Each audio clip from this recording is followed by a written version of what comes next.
আৰু তাতে মই শুনিছোঁ সেই ঠাইখনলৈ যিটো লেজাৰাছ আইলেণ্ড, এতিয়া মই নিজে ইণ্টাৰনেটত মই বহুত পঢ়ি চাইছোঁ যে লেজাৰাছ আইলেণ্ড আচলতে আগৰ ছিংগাপুৰৰ এখন কোৱাৰেণ্টাইন আৰু যিবোৰ মহামাৰী হৈছিল সেইসকল ৰোগীৰ কাৰণে সেইটো কোৱাৰেণ্টাইন স্পট আছিল আৰু তাতে তাক চিমেট্ৰি হিচাপে ইউজ কৰা হৈছিল। মানে কথাখিনি শুনাৰ পিছত মই চিন্তা কৰিছোঁ, মানে শ্যামকানু মহন্ত আৰু সিদ্ধাৰ্থ শৰ্মা তহঁতক কিয় বলিয়া কুকুৰে কামুৰিছিলে নেকি, যে সেই বলিয়া বেমাৰটো উকালে সেইবাবে তহঁতি ছিংগাপুৰলৈ নিলি জুবিন দাক। ঠিক আছে, তহঁতৰ বেমাৰটো উকালে আৰু তহঁতৰ বাবে যে আমাৰ জুবিন দা ঢুকালে, তহঁতি এতিয়াহে পাবি মোচা, কাৰণ অসমৰ অসমীয়া জাগিছে। মই তাকে চিন্তা কৰিছোঁ ইহঁতি দুটা ঘৰ বাৰী এৰি কিয় ভাগিছে।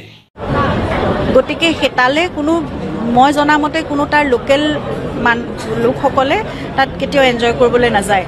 তেনেহ'লে বুজা গ'ল ইহঁতি জুবিন দাক তালৈ নিছিলে যে এনজয় কৰিব নিয়া নাছিলে, জুবিন দাক ইহঁতি 9-11 কৰিব নিছিলে, কাৰণ ইহঁতি যে বেছিকৈ খাই চুলাই সেইবাবে ইহঁতৰ মুখবিলাক দিছে ফুলাই।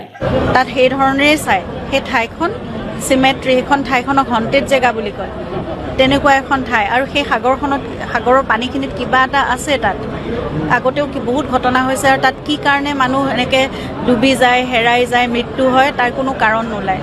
সদায় ড্ৰাউনিং বুলি এটা ৰিপৰ্ট আহে। মই তাকে চিন্তা কৰিছোঁ জুবিন দা ভাগৰো চেম যে ৰিপৰ্টটো আহিছিলে, কাৰণটো এইটো। গতিকে তেনেকুৱা এখন মিষ্টেৰিয়াছ জেগালৈ জুবিনক কিয় নিব লগা হৈছিল? ফূৰ্তিৰ কাৰণে ছিংগাপুৰত আৰু বেলেগ জেগা। আৰু জুবিন ছিংগাপুৰলৈ আগতেও গৈছে, ইমান চাবলগীয়া ফূৰ্তি কৰিবলৈ একো জেগা নাছিল। জুবিন হোটেলতেই থাকি যদি নিজে থকা হোটেলখনতেই যদি কিবা এটা তেওঁলোকে পাৰ্টি এৰেঞ্জ কৰিলে, গেট টুগেডাৰ এটা এৰেঞ্জ কৰিলেহেঁতেন, তাতেই জুবিন সুখী হ'লহেঁতেন। তেওঁ অনুষ্ঠানৰ কাৰণেহে গৈছিল।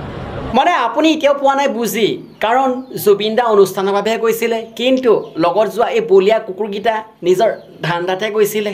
গতিকে ইমান ৰং তামচা ফূৰ্তিৰ কোনো কথা নাছিল। জুবিনে শুই ভাল পায়, দিনটো তেওঁ শুই থাকিবলৈ দিলে শুয়ে থাকিলেহেঁতেন, তেওঁক উঠাই লৈ যোৱাৰ কোনো কথাই নাছিল।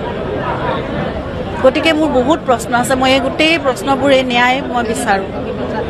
ন্যায়টো অকল আপুনি বুলি নহয়, অসমৰ প্ৰত্যেকজন অসমীয়াই জুবিন দা ভাগৰ ন্যায়টো বিচাৰে। আমি সকলোৱে তাৰে আশা কৰি আছোঁ যে আমি জুবিন দা ভাগৰ ন্যায়টো কেতিয়া পাওঁ।